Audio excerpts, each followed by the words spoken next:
Hi, everybody. Happy Friday. I am really excited to be here with you today after taking a few weeks off. I'm Julia Campbell, and I help nonprofits better engage their communities and build their movements using social media and storytelling. So it's Friday, and yesterday, right before a webinar that I was doing with Charity How To, we lost power. So you never know, we might lose power. There might be a technology fail. If you've been watching my Facebook Lives for a while, you know that absolutely anything can happen. It looks like we're gearing up for a thunderstorm right now. So hopefully the power will stay on. Hopefully the Wi-Fi will work. Hopefully everything will go very smoothly because we have a lot to talk about today. So I really missed you guys. I hope that you missed me too. I was in New Orleans, April 10th through 13th at the Nonprofit Technology Conference run by N10, which is the fabulous, most best conference ever. It's where all my people are. I absolutely love it. It's just filled with really cool, fun, smart, passionate people who want to use technology and tools to make the world a better place. And I absolutely love it. So what did I learn about? I learned about blockchain, which I actually wrote an entire recap post. It's on Nonprofit Pro at the Nonprofit Pro magazine, and I'll probably put it up on my website also. And I learned about ethical storytelling and editorial calendars and all sorts of things. Being a one-person marketing communications shop, that was one of my favorite sessions with my friends from the Boston area Rape Crisis Center. And that was just fantastic. So if you haven't checked out the Nonprofit Technology Conference, you can follow the hashtag 18NTC on Twitter and see all the tweets.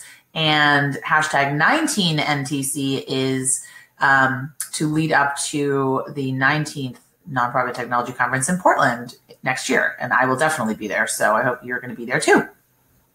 Okay. Let's see, what are we talking about? So then last weekend, I was in DC and I gave a storytelling workshop to the Founding Hope chapter members of the American Childhood Cancer Organization. These were people that had lost children to cancer, and I was doing a storytelling workshop with them. It was really intense, but this is why I've been so neglectful of my Facebook Live family, because I've been working, doing a lot of work, doing a lot of traveling. So this actually spurred my blog post this week. If you read it, 10 simple ways you can use Facebook and Instagram to promote your nonprofit event on a shoestring budget. It spurred that because the Founding Hope members are incredibly grassroots. They're all volunteers. They're all parents. So they all have jobs outside of what they do for Founding Hope. Founding Hope, they're small little chapters that raise money to provide direct services like gas cards or blankets or financial assistance to families that have a child that has been diagnosed with cancer in the local area. So they're very on the ground, but they hold a lot of events. So they hold PGMN for kids and Go Gold for cancer and all of these different events. And these people, you know, they're well-meaning and they're incredibly passionate and they have amazing, really emotional, heart-wrenching stories to tell, but they don't know how to necessarily market events and promote events, and that's fine. They're kind of learning on the fly. So I wanted to give you 5 simple ways today to promote your event. If you have an event coming up, these are tools. These are tools that you can use today to start promoting your event or to hopefully generate some more buzz around your event or whatever you're doing. And if you have ideas, post them in the comments. I'd love to know where you're watching from. I'd love to know what you're working on. If you have any questions, post them in the comments or ideas. If you're working on an event, let us know. So, here we go. So the first point I want to make, and this is probably going to rub some people the wrong way, is that in order for your event to gain attention and to pique curiosity and interest, it has to be interesting, right? It has to be worth promoting. You have to have an event that's worth promoting. So it doesn't matter if you buy $10,000 in Facebook ads and you put up a billboard and you purchase a front page, or I don't think that's possible, front page ad in the New York Times. If you purchase a full page ad in the New York Times, if your event is not something that your community wants or needs, or if it's not accessible, if it's just not interesting, it's going to be pulling teeth to get people to go. And trust me, I understand. I was, if you know me, if you've met me, if you've talked to me, you've ever listened to anything I've ever done, I come from the sector. I've been a one-woman development and marketing director. I've run those kinds of events that seem like a good idea at the time, and then it's like pulling teeth to get people to go. So when you're designing your event, have marketing in the back of your head. You should always have marketing and promotion in the back of your head. How can we promote this? What will be interesting about this? And then sort of what are the pieces that we can implement to get attention and to get people there? I don't know if you're selling tickets. I don't know if it's an awareness event or a fundraising event, but it still needs a draw. It needs to be important, because let's just be real. We all have Netflix. We all have Handmaid's Tale to stream. You're competing with a lot more than you were even just 10 years ago. So it's got to be interesting and worthwhile for people to go to. So now you have an event. We're assuming that it's promotion worthy, it's marketing worthy, it's fabulous and fantastic and interesting. So how are you going to get the word out about it? Okay, so the number one thing that you need to do is you need to use Facebook Live, and you need to have a plan for using Facebook Live before the event. So maybe 3 or 4 times before the event, during the event, and then after the event. You have to have a dedicated Facebook Live streaming strategy.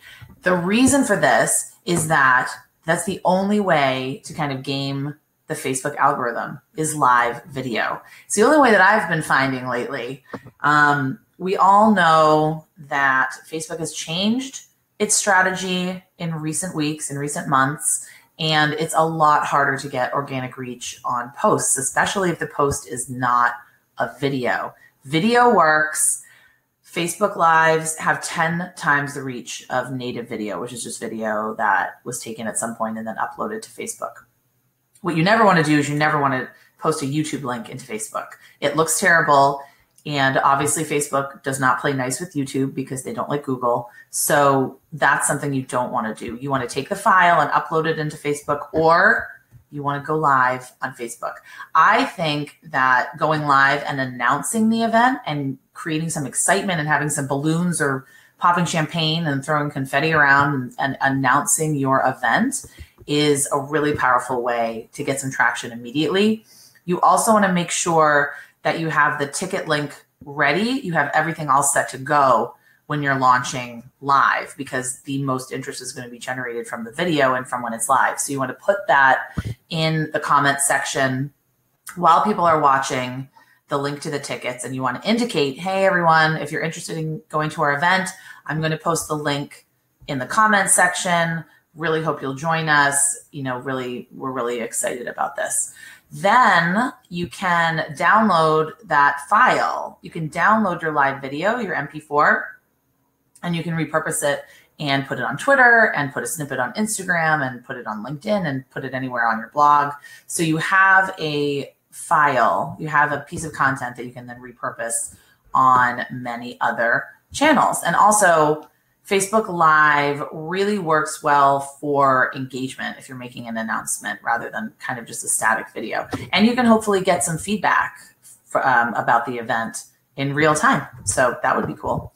Then you want to be providing sneak peeks leading up to the event, behind the scenes. You want to be doing insider interviews. You want to be providing people with a snapshot of what it takes to put on this event, but also why this event is so special and so interesting, sharing some impact stories of people that are going to be impacted if you raise a lot of money from the event.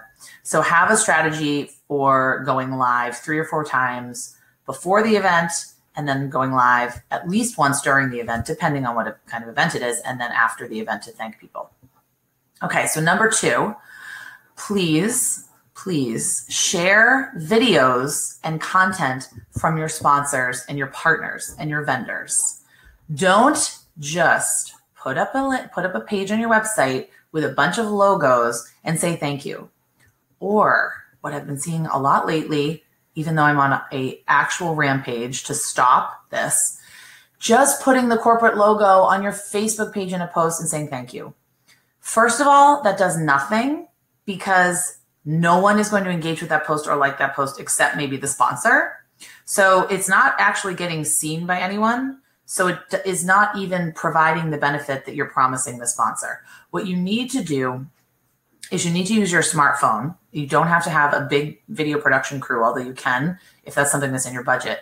You need to take your smartphone and you need to take a short video of your biggest sponsors. I'm talking 30 seconds, asking them, how did they start getting involved with your organization? Why do they continue to be involved? Why is this event interesting to them? What is their connection to the cause? So make it like an interview, and then you can either cut it up afterwards or you can just post the whole file to Facebook. You could do a live video, but I find that people get very intimidated and scared on live videos. So you might want to do a few takes, especially if it's a big corporate sponsor or if it's someone that is not as comfortable on camera. But please stop posting those logos. Please don't post those logos on Instagram. Oh man, I don't want to see a corporate logo as an Instagram post. I want to see a little video from your local Honda dealer talking about why he's so excited to sponsor your event. It takes like 10 minutes more extra effort and it will get you exponentially more reach and engagement. So please do that. Stop posting the logos. Thank you. It's just my little PSA. Okay. Create a visual strategy. So this is like sort of part and parcel of your Facebook Live strategy, but also you need visuals. You need graphics that will work on social media. So I'm going to tell you some things that don't work on social media. Number one, ugly corporate logos. Oh, I hate that. Number two, photos of binders. I don't want to see a photo of your binder. I want to see a photo of you at the conference or people at the conference. I also don't want to see a photo of your name tag. Sorry, I know a lot of people did that at 18 NTC, and I did that last year. And actually, if you've got some buttons on it and it's nicely decorated, it could probably work. But you know what I'm talking about. A photo of the name tags on the table. Please don't do that. A photo of the backs of people's heads. Don't do that. There are so many more interesting things happening at your event that you can take pictures of. Have a strategy.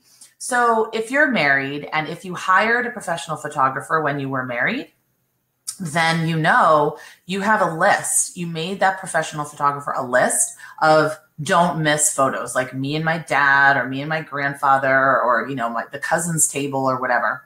So make that list before the event because you absolutely are going to need those photos. So you're not posting photos of binders and backs of heads and empty conference tables. No. So what does work on social media? When you're leading up to the event, posting fun graphics with quotes, like inspiring quotes or fun little graphics with a photo and some text overlay, posting a boomerang of you, packing the conference bag, whatever you're doing. I don't know. You're putting out the napkins. I don't know what kind of event you're having, but those are the kinds of visuals, and you want to plan for those. So you want to do some action shots, maybe some behind the scenes. Maybe you want to do a quick Q&A. You could create a quick graphic Q&A.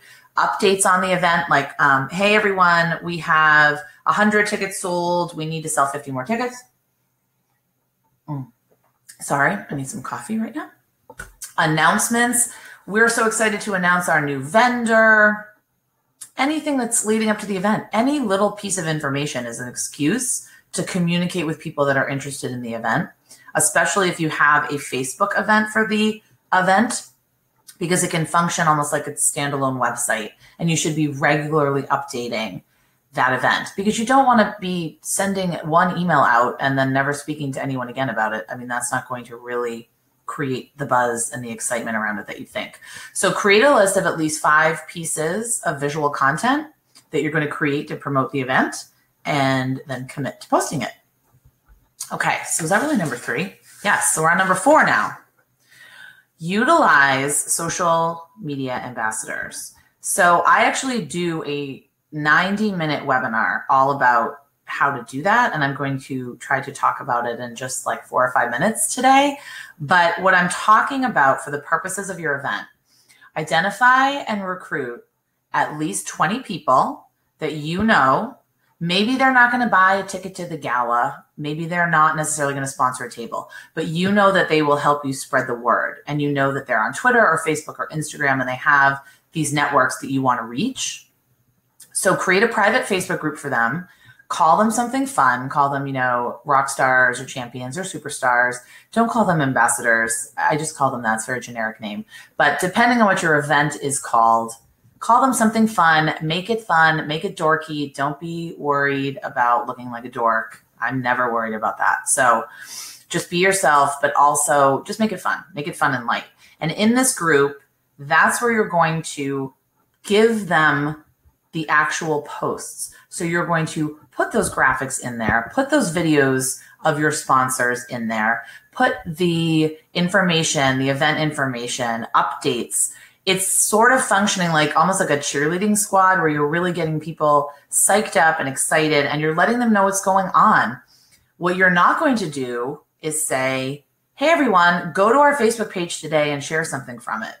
No, because Facebook pages now, when I go to a nonprofit's Facebook page, a business page, there's so much going on that I get lost. And sometimes I end up going down a rabbit hole. You need to send me exactly to the post that you want me to share, or write the post for me, add the visual in the Facebook group, and then say, hey, everyone, can we all post this on Thursday? Because then you're kind of creating a critical mass of people. People see that everyone's talking about this event. They're going to get more interested in it because that's how people are. You have to make sure, though, that you are doing all the work for your social media ambassadors, writing the tweets, writing the posts.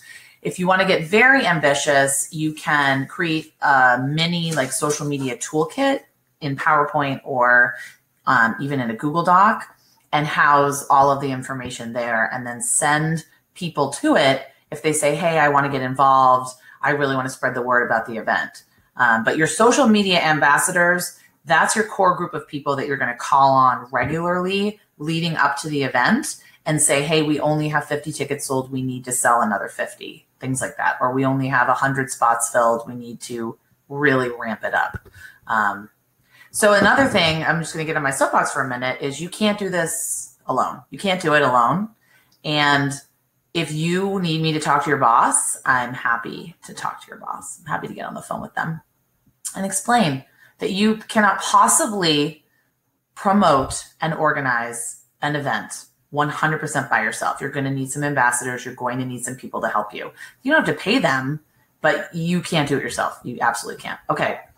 Number 5, and then we're going to wrap up. And so if you have any questions, let me know. Oh, and Jim has a question. Jim, I'll get to it.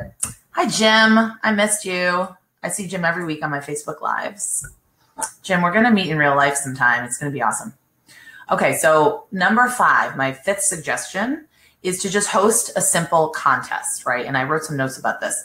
So hosting a contest is going to get you in front of more people.